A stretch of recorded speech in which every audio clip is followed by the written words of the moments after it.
Hi everyone, welcome back to the channel.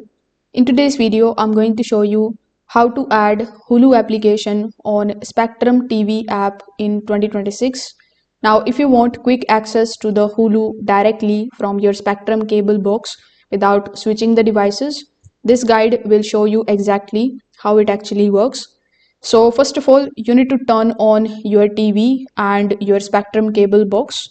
After that, on the remote, you just have to simply press the home button, or if the home button is not available, you can press the menu button. So as soon as you do this, you will be shown the app section on the main screen. So the app sections are going to look something like this.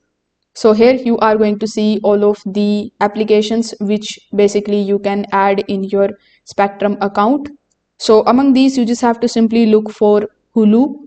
When you're able to find it, you just have to select it and simply press OK on your remote. So this application will open instantly, and the best part is that you don't need to even download it. Now, if you want Hulu to appear faster next time, you can just simply press the option or the star button on your remote, and then you can add Hulu in your favorite section. So as soon as you do this, it will pin on the main screen for quick access. So you just have to sign in your Hulu account with the help of your email address and your password, or you can also activate it using the on-screen code if prompted. So when you are inside your Hulu account, you can start streaming the shows and the movies directly through the Spectrum TV interface. If this video helped you out, make sure that you like this video and subscribe to the channel. Thanks for watching.